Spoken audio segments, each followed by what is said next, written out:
Welcome, everyone. We'll go ahead and get started. Very pleased to have you here with us today for our 89th episode of This Is CDR.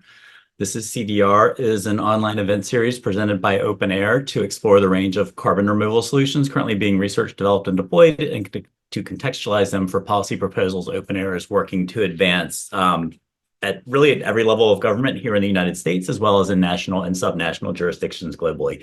My name's Toby Bryce. I work on policy and market development with OpenAir based in Brooklyn, New York. If you haven't done so already, please introduce yourself in the chat. Tell us where you're zooming in from and if you'd like your affiliation. And please direct that message to everyone, not just hosts and panelists, so that everyone can hear from you. Quick background on OpenAir. We are a distributed all-volunteer network dedicated to the responsible advancement of CDR. We are a global community. We work together on shared open source missions in the areas of policy, innovation, communications, and activist market development. My colleague Megha Raghavan is running the chat, and she'll put some links to our website and to a forum where you can sign up to join our group. We work on, again, we have a few dozen live missions. Here's just a graphical representation from our website of the kinds of things we're working on, again, across those 4 areas of activity. There are many different projects. We'd love to have you be a part of what we're doing. There's really kind of something for any interest, and also there's the opportunity to spin up your own projects. So we'd love to have you join our group. As always, before we get started, we just want to define our terms. This is a definition of carbon dioxide removal from a great resource called the CDR Primer, which is an open source textbook that was put together by 50 plus CDR experts to sort of outline what carbon removal is and how it works. Purposeful human activity to remove CO2 from the atmosphere and durably store it in geological, terrestrial, or ocean reservoirs or in long-lived products. Really important every time we talk about carbon removal to call out loud and clear from the rooftops up front that carbon removal is in no way, shape, or form a substitute for rapid reduction of greenhouse gas emissions and decarbonization of the global economy. That's going to be 90+% of our climate work. It has to be our top priority. That said, there are going to be emissions we can't eliminate in a climate relevant time frame. There's also a tremendous surplus of anthropogenic CO2 already in the atmosphere. And for those reasons, we're going to need carbon removal. There's clear scientific consensus at gigaton scale, multi-gigaton scale by mid-century, if we want to have any chance of meeting Paris Agreement goals and eventually, recovering our climate to a healthier state. We're currently at kiloton scale, and we really need deployment-led innovation to get to gigaton scale by mid-century. So it's critical that we start working on carbon removal now. That's what this program is all about, and we look forward to today's discussion. I'm going to hand it over to my colleague, Megha Raghavan, again, who will talk a little bit about run of show and introduce today's presenters.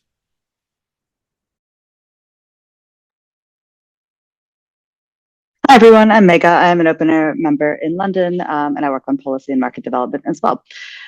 Just before we begin, so we're going to start with a short presentation, and that'll be followed by some prepared questions from Toby, and then we'll do moderated audience Q&A. So please type any questions that you have for our presenters into the Zoom Q&A box. Just note that it's separate from the chat box, so make sure you find the right one.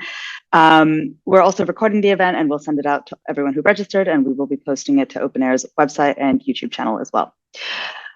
This week, we're very pleased to welcome Rewind co-founders Ram Amar and Professor Dror who will discuss the company's approach to CDR via terrestrial biomass sinking in anoxic zones of the Black Sea.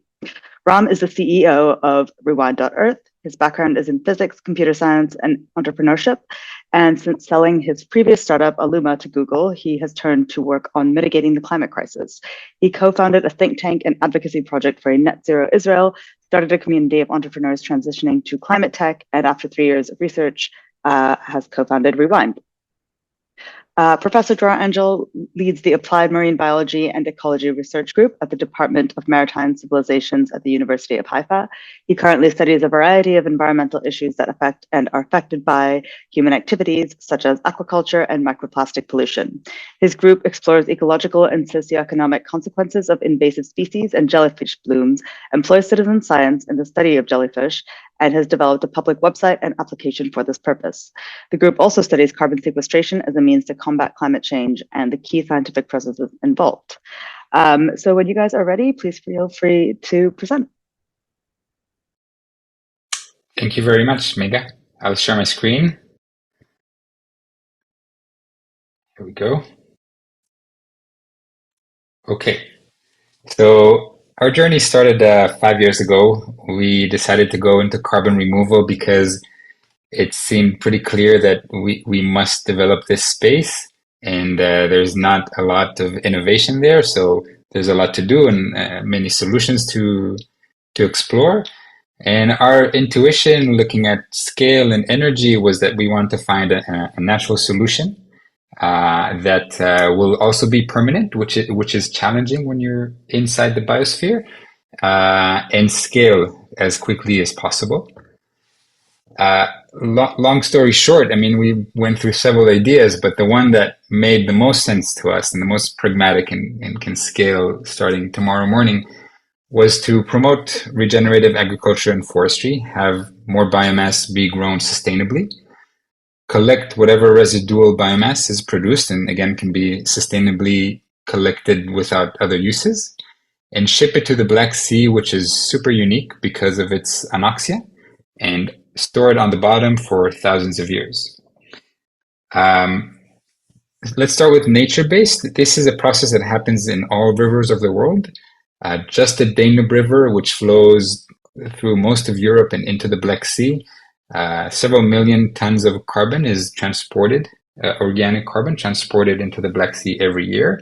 And globally, it's almost a gigaton. All rivers of the world carry almost a gigaton of biomass out to the sea, where it sinks to the sediment, and a portion of it is preserved for thousands of years.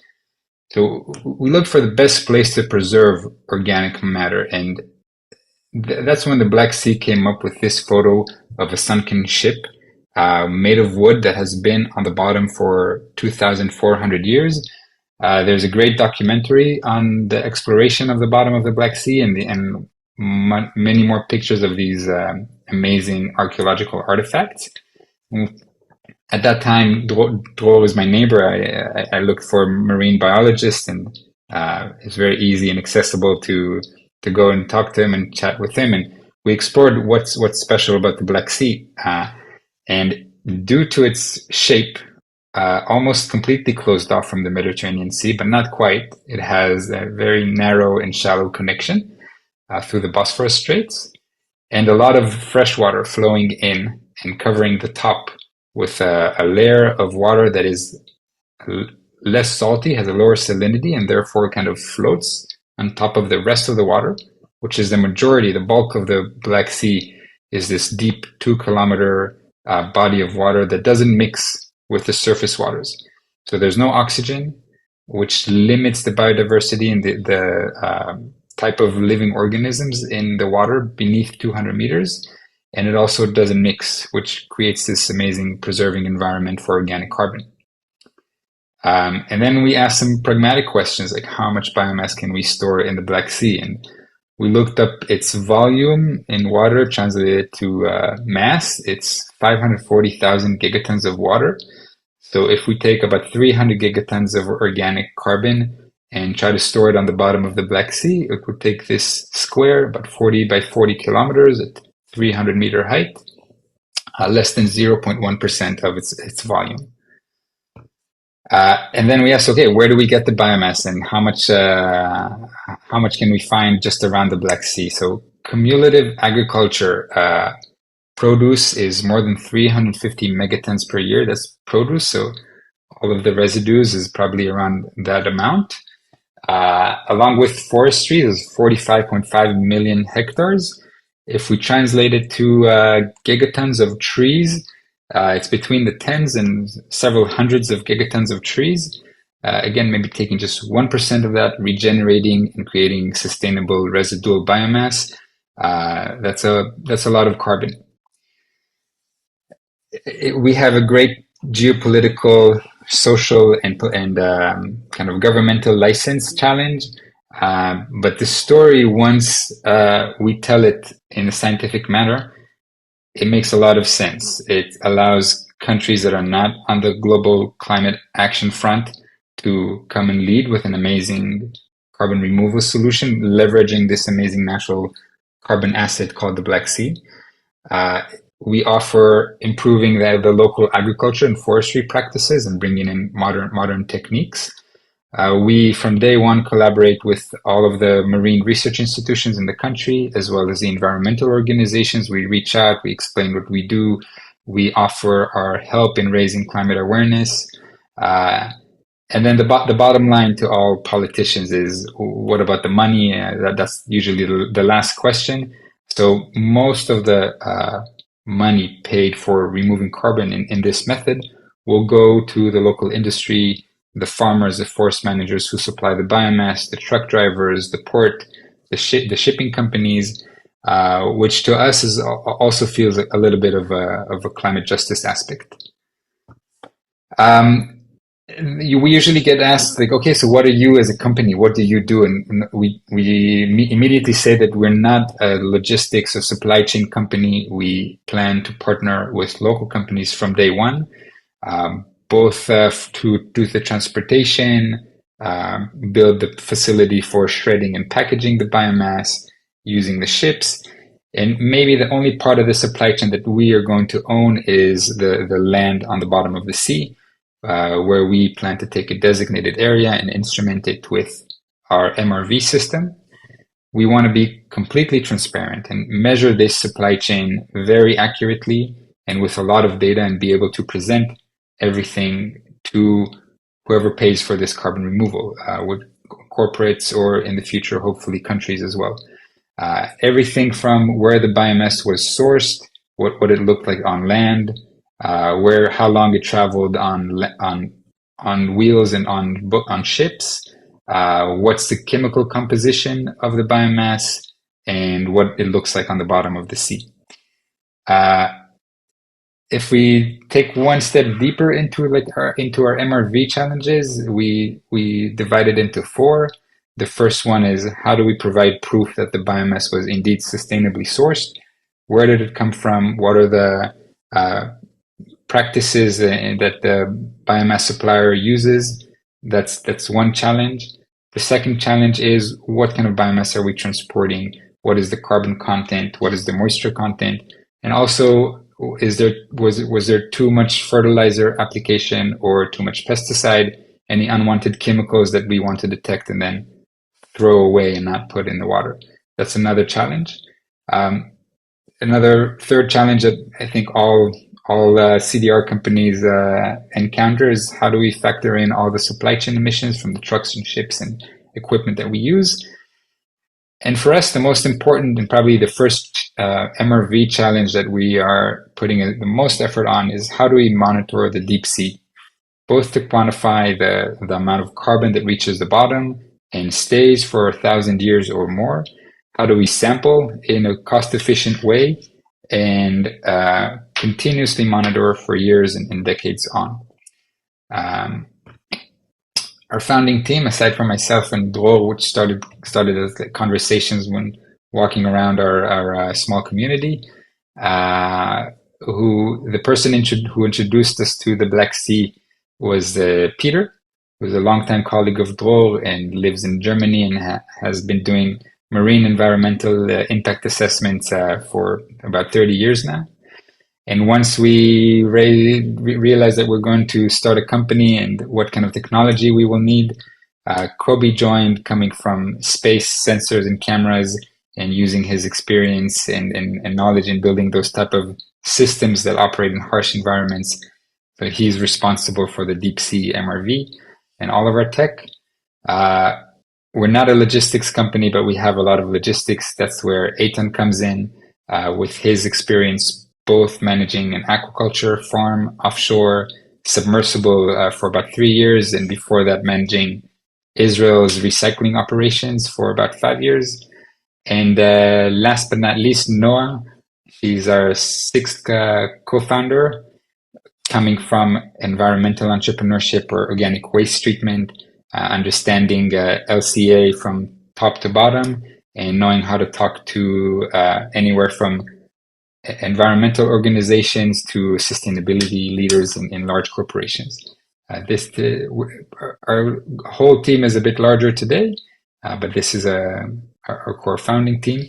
Investors, Yes VC from San Francisco led our seed round.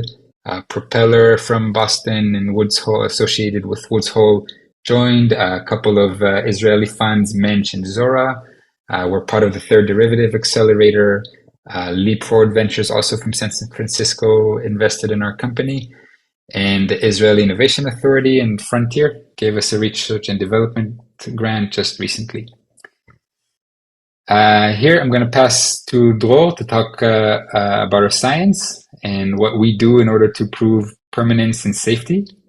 And I'll stop my share and transfer to Dror. Thanks, Okay. So we should be pretty much where you left off, which is right here. So I'll probably be touching on a number of points that Ram already mentioned, and I'll try to briefly run through those. We set out to look indeed at one of the questions that comes up with regard to CDR, and that is the permanence question. If we have biomass, we want to make sure that it stays put and doesn't decompose and become part of the water column. And so we did a number of experiments at the very beginning, just as we started, as we launched the company. In a number of places, we were looking for sites which had both oxic and anoxic conditions in the water column, and we found the Lake Kinneret in the north of Israel to be a good spot. It's half the year it's anoxic throughout the summer in the deep parts, and other times it's mixed. Peter, near where Peter works and lives, there's a fjord, Selkanor, where they have anoxic waters as well. And I'll talk about the Black Sea in a minute. So we basically set out to look at what happens when we compare biomass, which is put into oxic and anoxic environments. And as we posited, our hypothesis was that indeed in oxic environments we would have more rapid decomposition than we would have in anoxic conditions, something which has been shown elsewhere in science, but we had to do the test just to make sure to verify that this is indeed the case. And so this argues for the move towards the Black Sea, where we also did an experiment that I'll show in a few slides, where we looked at what happens to organic matter over time in anoxic conditions. In addition to that, we've set up experiments in the lab to look at different aspects of what happens to organic matter in oxic and anoxic conditions when we vary variables such as surface area, the amount of material that's there versus the volume of water that it's being incubated in, etc. So these are the experiments that we did in 2022. And from there, we progressed to, let me see, there we go, to 2023 with additional experiments and measurements. And so one of the questions of permanence has to do with, okay, we can put things into the sea for a few months or maybe for a few years and test what happens to the biomass over time. But if we want to argue that what we're doing is going to be good for hundreds and thousands of years, there's no way we can do this on a practical scale. So our proxy for that is the use of sunken ships, as mentioned before. And there are a number of these at the bottom of the Black Sea and also in other anoxic environments throughout the world. And so the test there is to look at the biomass, in this case it's wood, and see what happens to that over time. Does it decompose, and to what extent does it decompose as part of this test of sustainability or of durability of the material. Another thing we did, and I'll get into these things in a bit more detail in a few slides, is to look at how we actually sink the material to the bottom of the sea. Wood floats, and so if we put wood into the Black Sea, it's going to float. So we devised a method here, which isn't terribly sophisticated, but is pretty cool, where we basically sink the wood to a depth at which it compresses, and then it sinks by itself, because it's the air in the spaces in the wood that keeps it floating, and we're trying to compress those air spaces. So if we look at the experiment in the Black Sea, we found a site off of Georgia at the depth of 250 meters that we could test the hypothesis here. And we built 3 rigs that consisted of bags, these organic bags that were filled with 4 types of biomass: oak wood, grapevine, straw, sheaves, and corn stalks, all material which is sourced from the surroundings of the Black Sea. And we retrieved these using an acoustic release after 1 month of deposition, 3 months, and 11 months, so almost a year, to look at what happens to the biomass inside of these bags over time.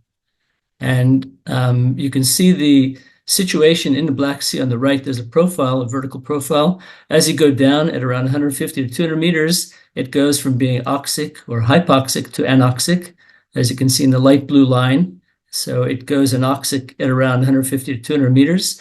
And when we look at sulfides, which is what emerges from anaerobic decomposition of organic matter, we see that there are no sulfides in the oxic layer as expected. And yet, as soon as we go hypoxic or anoxic, we see a rise in the sulfides in depth. And so this is the profile at the site that we did this experiment at.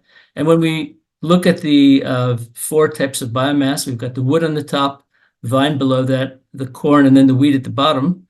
We see that there is a drop in the mass of the wheat, as you can see the straw, which is pretty drastic over a 3-month period, and then it levels off. And the same is true for the other types of biomass. We have the initial phase where the more labile components of the biomass are decomposed, and then things stable off or level off and become more stable over time. And so we believe that this is the dynamics that we're going to see when we deposit the biomass in anoxic conditions. And so based on these findings and also our understanding of what we're looking for in terms of deposition of biomass, we are planning now to proceed with experiments that focus on wood, different types of wood, which are sourced from around the Black Sea, because that decomposes the least due to the heavy lignin component that's in the wood.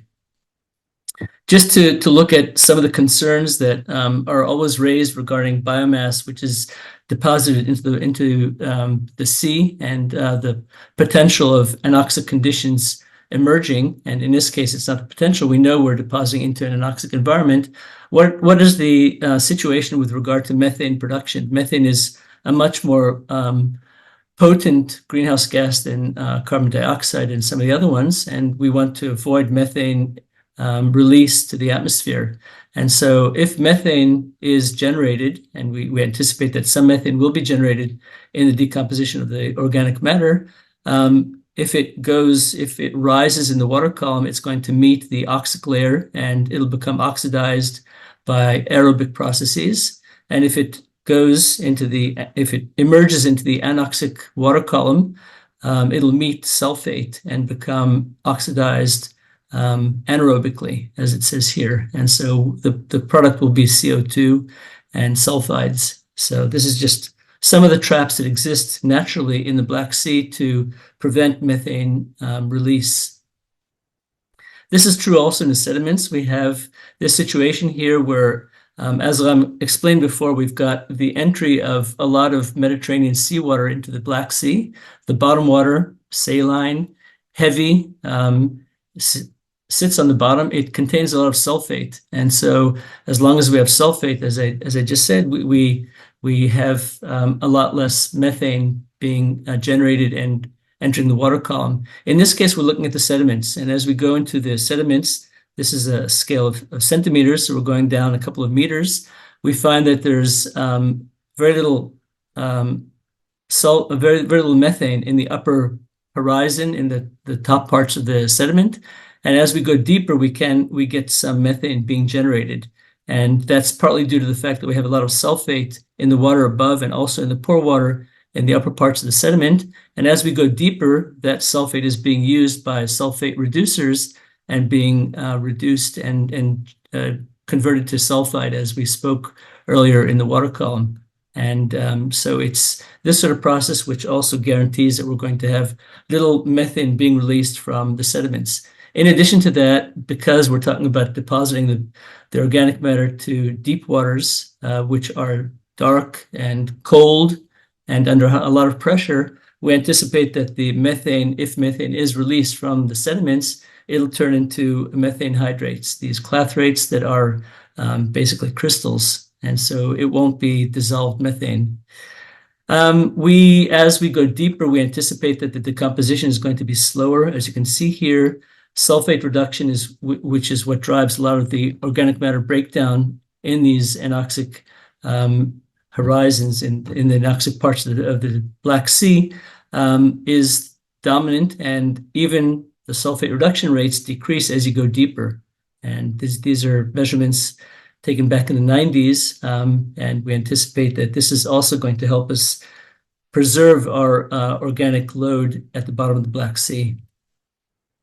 A bit more about the shipwreck wood that we are building our proxy upon.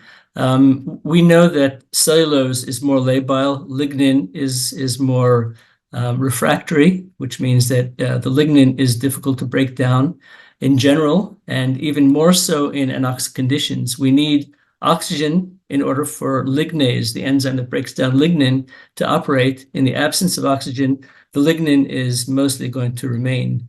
The same is true for some of the cellulose. Not all the cellulose gets broken down, but as you recall from the slide that showed the breakdown rates of the organic matter that was tested off of the coast of Georgia in 250 meters, most of the loss of mass is probably due to the cellulose, the more available cellulose that could break down more rapidly. We're also looking at changes in density of the wood and in the ash content as means of measuring the organic matter permanence that we're speaking about. A few words about the mixing. As Ram said before, the Black Sea is quite stagnant.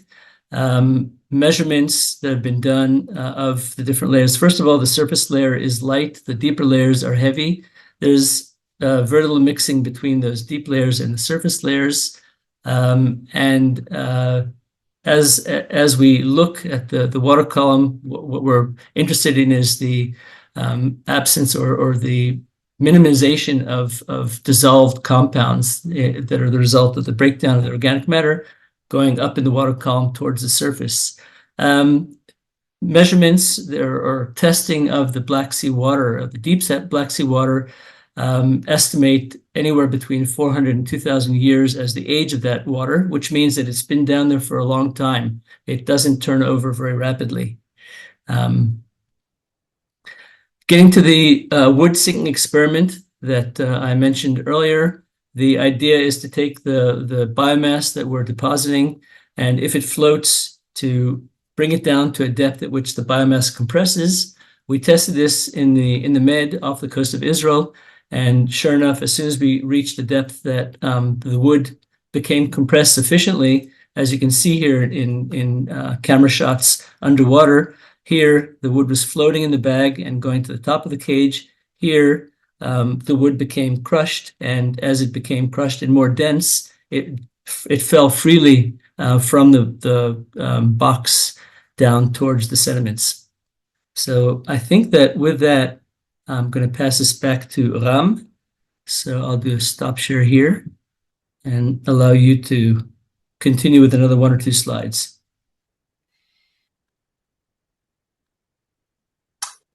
Thank you, Dror. My video's off. Let me turn that on.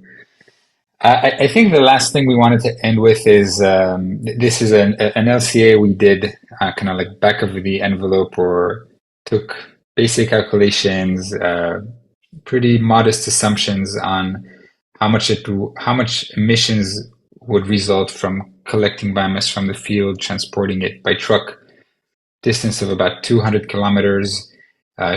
Shredding and packaging, as well as shipping on kind of large bulk carriers, about 10,000 tons or more. And it comes out very efficient. It was very surprising to us. In a way, kinetic energy is much cheaper than thermal energy. And I think this kind of concludes our method that made us go ahead and dedicate our lives to making this work. It can scale very well with a lot of biomass around the Black Sea. It's permanent for 1,000 years and probably more on the bottom of it. And in terms of how much energy you need to put in to complete the process, it's super efficient. This is it for our slides, and we're happy to stop and take questions. Excellent. Thank you both. That was really interesting and super exciting that all the progress you've made and what you're working on. You talked a little bit about the Rewind sort of origin story and how you came to it. Can you, when you work in CDR, you're in a little bit of a bubble maybe, but when you talk to people outside CDR and you bring up ideas like terrestrial biomass sinking or biomass burial, people look at you like, what? Can you talk a little bit about the sort of academic history of the idea, and then also how you, when you started thinking about carbon removal, got to see this as kind of the opportunity you wanted to work on? I'd love to hear just a little bit from either or both of you on those 2 points. Sure, I can tell my personal origin story, which coming from big data and cloud computing and reading about climate change, my mind just kind of exploded with the amount of data that we have on the climate crisis and the various challenges that need to be solved. And I felt that anything kind of software cloud related is too much on the periphery, doesn't touch the core problems of climate. But anything that has to do with emission reductions would probably require me to learn a whole bunch and just to get up to speed with the existing industry. And carbon removal seemed like, okay, everybody's starting pretty much from the same baseline and exploring in different directions. And that's why I decided to focus on carbon removal and pretty quickly, like kind of like analytical approach. Anything chemistry related seemed like it's going to take a lot of energy to bind to CO2 molecules. But if you rely on photosynthesis, then energy wise, that's saved. So that led me into nature-based solutions. And then thinking about trees versus seaweed, I read a paper by a good friend from the Weizmann Institute that 50% of the oxygen is generated in the oceans by plants in the ocean. Yeah. So it was just when I moved here to this local community and I searched for a marine biologist, and there was Dror. And our conversation started with seaweed and ocean. But I think again, like we encountered two challenges that to me seemed hard. One is, how do you grow, kind of farming industry of seaweed that's equivalent to the corn industry? Super challenging when you're coming from cloud computing. So that was one challenge. And the other challenge was that the open ocean seemed like a living ecosystem all the way from the surface down to 10-kilometer depth. And those two challenges led us to make it easy for us. Instead of growing biomass, we can collect it. It's there. There's a lot of it. And the final piece of the puzzle was when we talked to Peter, and he said, well, the Black Sea, it's very different from any other sea and ocean in the world. And Dror, could you talk a little bit about when you started thinking about this idea and carbon removal more generally, and also any information that you could share about the sort of research history of the idea of sinking biomass into anoxic zones for carbon removal? Absolutely. So there's a colleague of ours, Stuart Strand, who published a paper a number of years back about these ideas, and he and there are, I think, other colleagues, maybe even some on this webinar in the audience that thought about these ideas. It makes a lot of sense when you look at what you find in nature. You find our hydrocarbons are the result of residual biomass, which was deposited, transitioned, and became what it became, whether it's coal or oil or whatever else.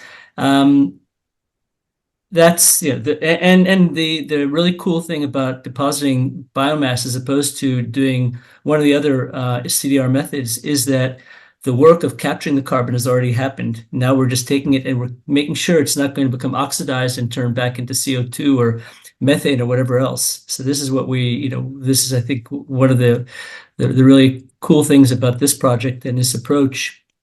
And the problem with things like seaweed, Peter has a lot of experience growing seaweed. He's done that himself. I do research on seaweed aquaculture, so that's something which is also a little passion, and it's a lot of work. It's not easy. There's all sorts of issues involved in seaweed aquaculture and seaweed harvesting and that sort of thing. And when we compare that to terrestrial biomass is foreign. In the Black Sea, it's not as foreign as it would be in the middle of the ocean because there's the whole proximity issue. But if you have material which is foreign to an environment that you're bringing to it, it's not going to have the bugs to break it down that readily. And so this is one of the advantages that we see. And one of the components that we don't see in the sea, for example, is lignin. There's no need for lignin. If you're a seaweed in the sea, kelp, you don't need any sort of support. You've got the buoyancy of the water. On land, you need that lignin. And so lignin is foreign, and foreign, especially in anoxic environments where it doesn't break down. So once again, these are some of the rationales. Yeah, those are super helpful points. Thank you. You did a good job in the presentation talking about your biomass sourcing, and I think there might have been an audience question or two about that. I put a link in the chat to a recent publication from our friends at Carbon Direct about sustainable biomass sourcing, which on the sort of market side of merchandising credits from any biomass-based carbon removal strategy is going to be super important. Many buyers are super vigilant about this question. I think you outlined the volume of residues within a sort of the geographical footprint of the Black Sea. So, there's definitely a lot of biomass, I would say, a lot of biomass residues in that area and globally. I think there are references to that. Can you talk a little bit about one question for this comes up a lot with biomass burial, terrestrial biomass sequestration as well. How do you think about nutrient export from the biosphere to the geosphere, basically? Are you as you scale in your zone, how do you think about the risk of taking nutrients away from, for example, productive forests or agricultural zones surrounding the Black Sea and hopefully burying them, sequestering them effectively forever at the bottom of the sea? Is that an issue? And how do you guard against it? It's definitely something that I think comes up for these biomass-based approaches. I can give the simple answer is that we don't, from every source, we don't take all of the biomass. We plan to take maybe a third. And Dror, would you like to add anything more scientific? Absolutely. Yeah. So one of the things that, as you say, this question comes up, and so we have put some thought into it. And one of the ideas that has come up, we don't exactly know how to practically apply it, but if you leave your biomass in the field for a while, if you don't harvest it right away, some of those nutrients are going to leach back into the soil, and then you take the biomass. We're just in the carbon. We're not interested in the nutrients. We're not interested in the nitrogen or the phosphorus. And some of these things are going to leach from if it's twigs or branches or whatever else it is that we're harvesting. That's one way to get it back into the system and not take it away and rob the environment of these things. But the point is well made, and I think it's something which we need to think about other strategies as well. But then again, this is also on a scale of time. You need to think about how long it takes for these things to break down entirely and refuel into the circular sort of system.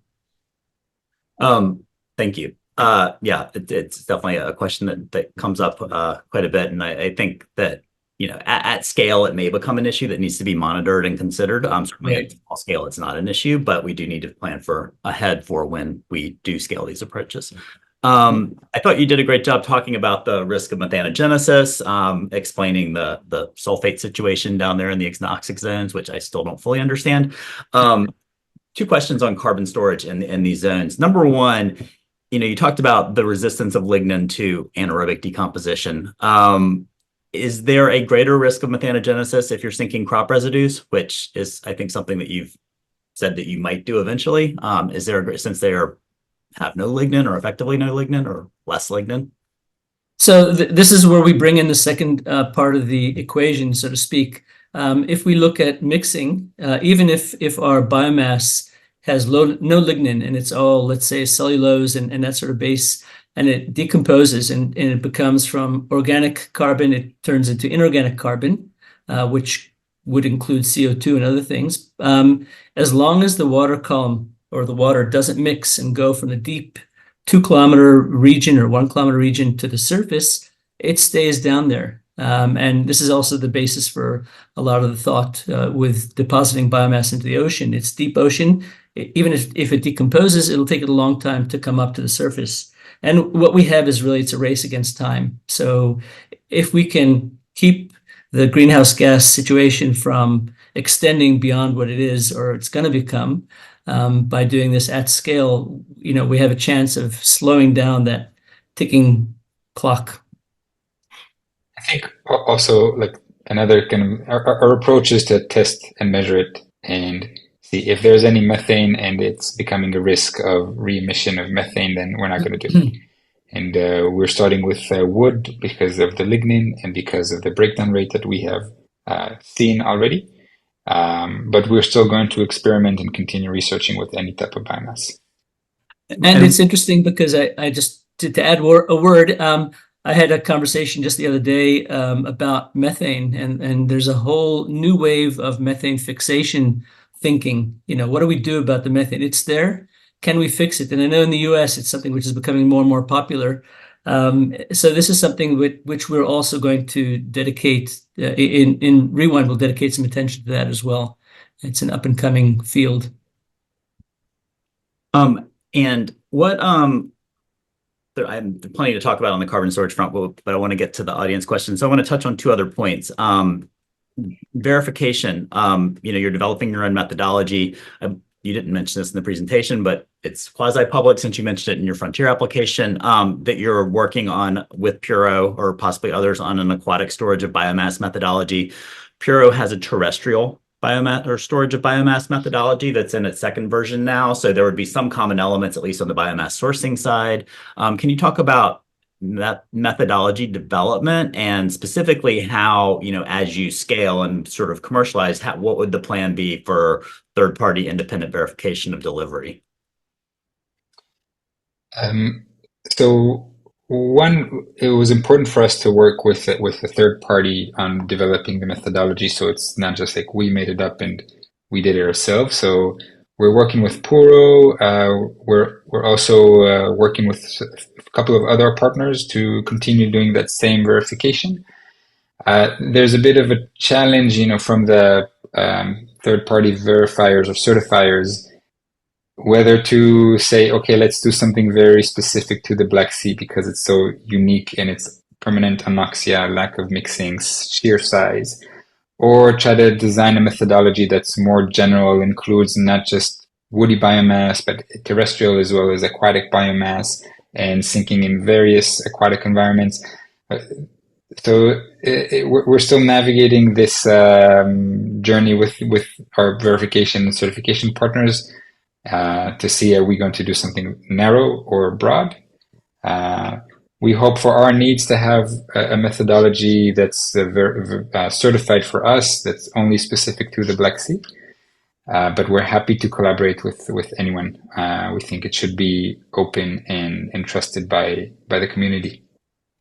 Yep, that makes a lot of sense. I mean, the Black Sea does seem very unique in this regard, or maybe not unique, but there are other places that have more complications that seem like to pursue this activity. And I do think that the emerging idea of creating modular verification protocols is good because, you may have the specific Black Sea module, but maybe there are common elements with other pathways in terms of biomass sourcing, and maybe you have similar pathways in terms of some of the carbon storage attributes. So that makes a lot of sense. So with marine CDR approaches, certainly here in the US, and I think in other jurisdictions, social license and permitting is a huge problem. When you walk up to someone and say, hey, I'm going to dump millions of tons of matter into the bottom of your local body of water, people might understandably be given a little bit of pause by that idea. Can you talk a little bit about, specific to your geography again, like how the permitting is going? Like, is there a path forward there? Are you having to blaze a trail? Like, what's going on with social license and permitting for Rewind? So we come from a very environmental and scientific place ourselves, and we naturally first approach the marine research institutions in the countries that we work with, in Turkey and Georgia, Romania, and Bulgaria. And we also approach all of the environmental organizations that we hear about, and we, from day one, present what we do, present the scientific existing literature, and also our own science, and kind of like the global support, and kind of also educate about carbon removal and what kind of methods are being developed out there. And usually with 99, 95, 99% of the people, just this first conversation makes that shift from, wait, are you throwing trash in the sea? Or, oh, this may be a natural process, and we have this amazing gift called the Black Sea, which is a huge natural carbon sink, and let's leverage that.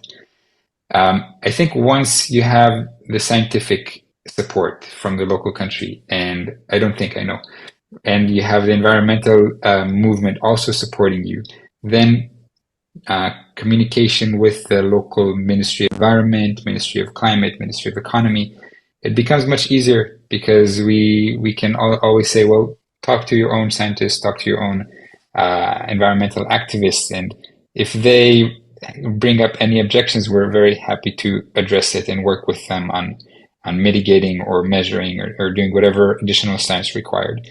And this has proved itself pretty well, and that's how we got to do our first set of experiments, and now we're working towards our next one, which will be kind of a level up in scale, still small in terms of climate scales, but significant enough for us to be able to measure environmental effects.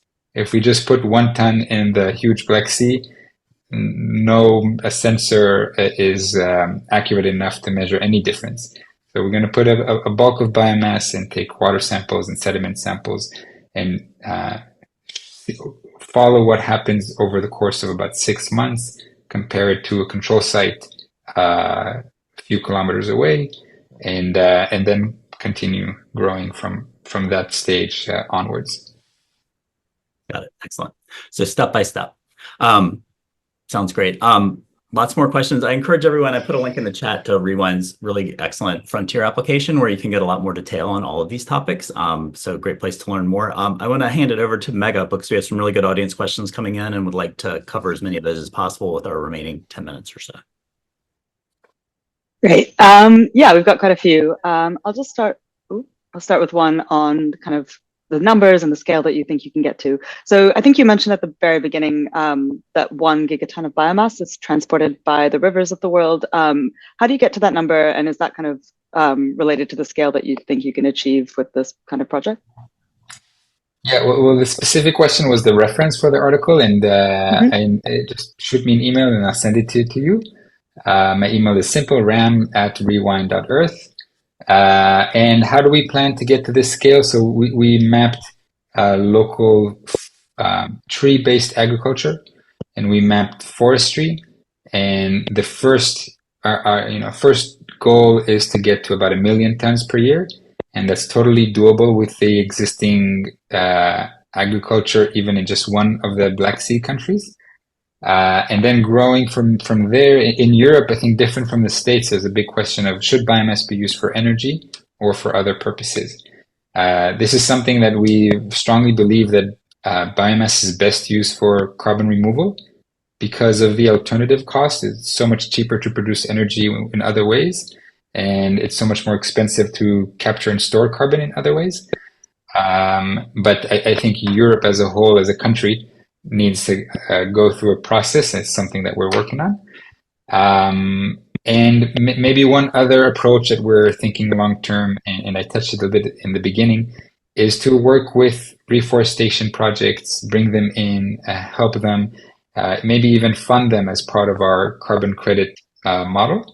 And we really believe that there's a great potential to create new plants and new trees and new forests in a sustainable fashion. And also, even if we take just 1% of all the forestry around the Black Sea, that's gigaton scale. Got it. Okay. And I think we had one that's actually quite related to that, which is how do you compare this, this approach in terms of the energy and cost that it takes to store 1 ton of CO2 compared to more traditional storage methods? And they mentioned putting CO2 into, oil, gases, and wells. That could be, I guess, BECCS or DAC or CCS. I know you touched on this, but yeah, could you just do a little comparison? So when compared to direct air capture from ambient air, the amount of energy needed just to capture the CO2 from the air is huge, and we compensate for that with nature and real estate and land. So the more land of natural forest, and the more carbon is captured cheaply for us.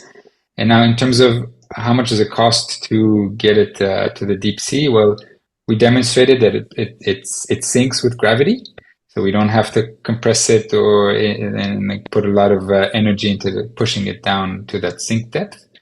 And our biggest kind of chunk of emissions is the transportation from the source to the port. The quicker that happens, then the better the LCA is. Yeah, makes sense. And so the same person actually also asked, how in your calculations do you account for the amount of water that is taken up by the biomass in, whatever amount of remaining biomass you end up with? Do you want to say it's a simple answer? We dry it, yeah. Yeah, Like makes sense. in the measurement, we just measure dry weight. Yeah. Okay. We had a question about just sort of how the Black Sea, I know you showed the sort of stratification of the layers of the water and how it doesn't really mix. Are there any models that talk about whether that could change after, climate change affect temperatures or other factors that might lead to a change in that? I think that the stratification would actually, if we have more rains, more precipitation, which is one of the anticipations, that upper layer might become thicker because it'd be more water flowing in from all the rivers around. And so it would actually enhance the stratification as opposed to breaking it down. So that's one way of looking at it. Got it. Okay. And then in terms of, maybe one addition is we're also working on modeling the Black Sea. And first, just like the initial vertical mixing, but in the future also what happens in these extreme cases of sea level rise or droughts or additional rain. So modeling is the answer. Definitely. Great. And then maybe just a couple more before we go. Someone was asking about the sort of ecosystem impact, so any potential effects on marine life in the deep sea.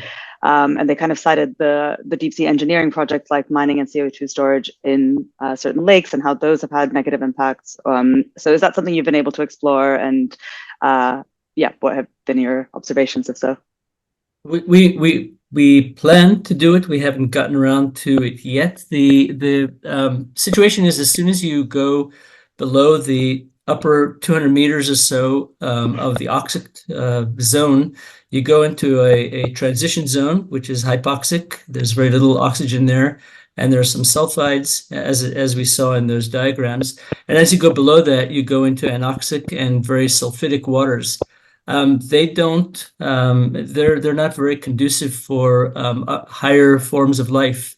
So we have probably a huge population or community of bacteria and archaea down there, which are probably fascinating, but we don't anticipate the major changes in water quality. We're going to, as Lam said, we're going to monitor it. So we're looking for changes in the chemistry of the water, and we anticipate that if there are changes in the chemistry, there will be probably some shifts in the community, but we're talking about shifts in the bacterial community and not upper life. We're not talking about fish or marine mammals, that sort of thing. Got it. Okay. And then in terms of the testing you've done, are the samples you've tested are from like the shallower water, which might have different characteristics? Do you also do similar tests with like very, very deep cold water, or how does your test compare to what actually will play out in real life, I guess? It's our next step. So we plan to do work at hopefully 500 meters or maybe 1,000 meters at the next stage, so that we can actually see what happens at very cold, very deep, very high pressure waters. Up until now, we've been limited, and so we worked at 250 meters, the experiment that ran for about a year or so. But there are plans to go deeper for sure. We need to get down there. Got it. And then, yeah, just one last question. Are there any sort of areas that are missing that you need partners for, or kind of what would unblock your progress? And this person mentioned MRV in particular and sort of managing that. But yeah, what are your needs in that department? And do you plan on building it yourself, partnering? Yeah. Generally, we optimize for speed and moving as fast as possible. So any partner who can come and say, "Hey, we solved this problem for you," then we're happy to work with. So far, haven't found the right partner for MRV to develop other aspects. So we're thinking about it in steps, pretty much from the bottom of the sea back to the sustainable sourcing. And anyone who has experience with licensing for these type of operations, we're happy to partner and work together and put policy papers and go to meetings. So that's for sure. And biomass. Also, yeah. So. And also, I just want to add that if there are people that have experience in deep sea research, this is something which is always challenging, how to set up systems that help you do the measurements. We have plans, we have ideas, but people who have a lot of experience in that are always welcome to also offer their expertise, and we're happy to partner with robotics as well. Exactly. Yep. Perfect. Well, thank you guys so much for joining us. This has been super interesting. And Toby, I'll hand it over to you to finish us off. Excellent. Ram and Dror, thank you very much. I know it's late in your evening and you're missing family time and other things. We really appreciate you joining us. It was a super interesting discussion, and we wish you best of success with your next steps with Rewind. Thanks a lot. Thank you. Just a few quick programming notes. I put those in the chat as well, but sorry, that's wrong.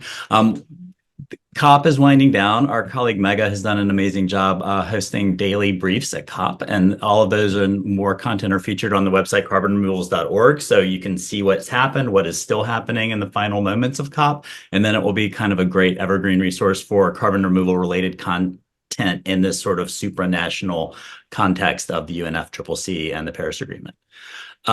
Let's see, on the 15th, which I believe is Friday, we have another info session for OpenAir's Carbon Removal Challenge, which is a global student competition for carbon removal concepts and ideas. We're very happy to be and pleased to be and grateful to be sponsored by Peter and Erica Reinhardt, and Peter's going to be joining OpenAir's Matt Parker to talk more about the Carbon Removal Challenge on Friday at this session. So please join that. There's a link in the chat. Final 2023, This Is CDR session, episode 90 will be on the 19th, Carbon to Sea, which is a field building organization focused on assessing the potential efficacy and safety of ocean alkalinity enhancement as a scale carbon removal solution. So super excited for that. That will be the end of the year for us. And at that episode, we'll be announcing our first 2024 episodes. So please tune in for that and would love to see you. Thank you again to Ram and Dror from Rewind. That was a really interesting session. Everyone be well, take care, and we'll see you next week.